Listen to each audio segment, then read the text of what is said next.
Olá, multis! Você sabia que brincar com rimas e repetição de sons ajuda no processo de alfabetização? Eu sou a Daniele do Tanhefner do Instituto Multisaberes. Já se inscreve aqui no nosso canal para ficar sabendo dos nossos próximos vídeos e não perder nenhuma novidade. Eu quero te mostrar hoje como desenvolver a consciência fonológica dos seus alunos por meio da produção de sons com aliteração e também com rima. Esse é o terceiro vídeo sobre nossa série das subhabilidades da consciência fonológica. Mas fica tranquilo, se você não viu os dois primeiros vídeos, eu vou deixar aqui na descrição os links para você conseguir assistir. Para a gente começar então essa conversa, primeiro a gente precisa entender o que é a subhabilidade da produção fonológica, que é quando a criança consegue criar palavras ou sequências de palavras que tenham sons iguais ou semelhantes, tanto no início, a aliteração, quanto no final da palavra, a rima. Esse tipo de estratégia fortalece a percepção sonora da criança. Mas aí já me perguntaram, mas Dani, para que trabalhar aliteração e rima? Então vamos lá que eu vou te explicar tudo direitinho. A aliteração, além de trabalhar a consciência fonológica, ela também é importante para trabalhar o acesso lexical, que é uma outra habilidade do processamento fonológico. Muita gente fala aí da consciência fonológica, mas você aí, por acaso tem um aluno que conhece todas as letras, reconhece todos os sons que as letras representam, ele até consegue escrever algumas palavras, mas na hora de ler, falta o clique. Você já ouviu essa expressão? Falta o clique? Pois é, o clique é essa automatização na hora de converter os grafemas em fonemas para leitura. E isso só acontece se a criança consegue localizar rapidamente a informação que ela precisa naquele exato momento da leitura. E é exatamente isso que a produção da aliteração vai proporcionar para o seu aluno. Ela ensina os neurônios a encontrarem um caminho para achar essa informação de uma forma mais rápida. Então, quando a gente trabalha com a aliteração de forma lúdica e prazerosa, essas conexões elas ficam mais fortes e esse acesso fica mais facilitado. Ah, tá, Dani. Mas então o que é rima? Bom, a rima, além dela trabalhar a consciência fonológica, ela também é importante para a memória fonológica, que é uma outra habilidade que compõe o construto do processamento fonológico.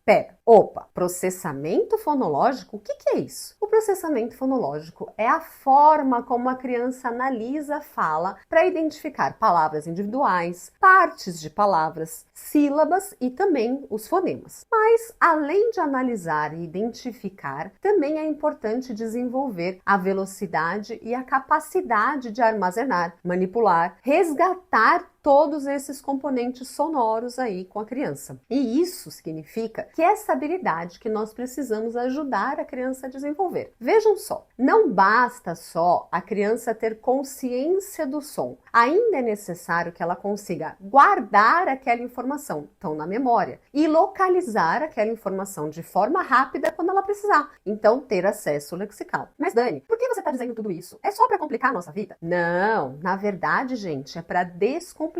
Porque quando eu sei o que eu quero desenvolver, fica muito mais fácil de eu pensar em estratégias diferentes para acessar aquilo. Vejam só, se eu vou usar a aliteração para ensinar os neurônios a localizarem palavras que começam com o mesmo som, então aqui a gente pode pensar no som em pedaços maiores, né, as sílabas, e também em pedaços menores, os fonemas. Mas também a gente pode trabalhar com categorias semânticas. Então aí se eu penso nisso, fica fácil de eu pensar num jogo, o stop, como estratégia para a gente ensinar isso. Que é um jogo que a gente vai sortear uma letra e as crianças vão precisar pensar em sons que aquelas letras representam para localizar determinadas informações que foram escolhidas previamente. E uma outra ideia para trabalhar então a literação é pular corda. Então a gente pede para que a gente coloque as crianças para pularem a corda e pede para elas pensarem em palavras que começam com sons, por exemplo, sh, por exemplo, j,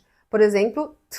alguma categoria, então fruta, animal ou qualquer outra coisa. Enquanto elas pulam corda, elas precisam realmente falar essas palavras e aí a gente vai trabalhar então essa aliteração. Bom, se eu vou usar a rima para trabalhar a memória fonológica, então eu posso começar brincando com o nome dos alunos da classe. Por quê? Porque o nome, né, o nosso nome, ele é importante para a gente, ele é uma informação significativa para nós. Então, eu posso, por exemplo, criar um texto ou fazer uma brincadeira com os nomes dos amigos. Por exemplo, a Beatriz queria brincar de ser atriz. O Bernardo queria ser o leopardo. Já o João queria ser um leão, mas o Daniel quis sair para comer pastel. Então, gente, a gente pode criar várias coisas, mas a gente precisa sempre se lembrar de estimular que as rimas sejam criadas de forma respeitosa, que gerem sentimentos de alegria e se tornem ali momentos significativos de aprendizagem. Então, pense quando for criar estratégias em estratégias de letramento. E a rima, então, a gente precisa trabalhar ali para construir ou canções, ou textos, ou até uma carta, né, que a gente possa utilizar ali escrevendo com as crianças, utilizando rimas, mas que tenham um significado, um uso ali para aquele determinado conteúdo, ok? Para trabalhar com rima também, a gente pode usar o livro da Eva Furnari, aquele que se chama Não Confunda. E a gente pode estimular que as crianças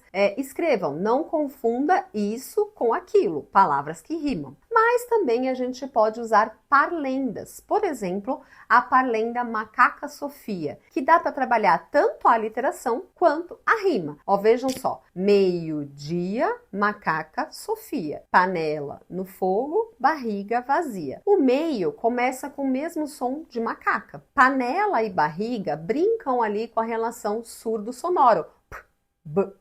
E no final ainda trabalha ali as rimas no dia, Sofia e vazia. Então a gente tem que pensar sempre em estratégias de letramento, que elas sejam geradas ali para facilitar para a compreensão dessa criança. Então eu uso essas parlendas para, por exemplo, fazer um sorteio. Então, hoje, que livro a gente vai ler hoje? Então eu vou lá e faço meio-dia, macaca Sofia, panela no fogo, barriga vazia, certo? E aí a gente vai trabalhando dessa forma para que as crianças compreendam realmente o que está sendo ali desenvolvido. E essa parte da rima, então, vai ajudar a desenvolver também essa memória fonológica para que as crianças realmente consigam escrever ali, manter a palavra na memória, tanto na hora de fazer a leitura, quanto na hora de fazer a escrita. Porque se ela tem essa memória fonológica bem desenvolvida, ela consegue manter as partes da palavra na hora de fazer essa leitura ou dessa escrita até chegar ao final,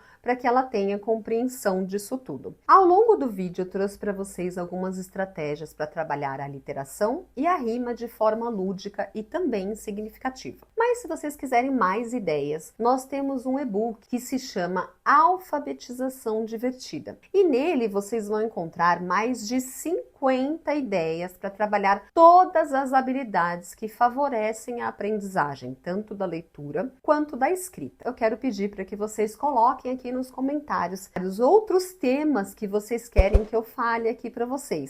Espero que vocês tenham gostado do vídeo e até a próxima!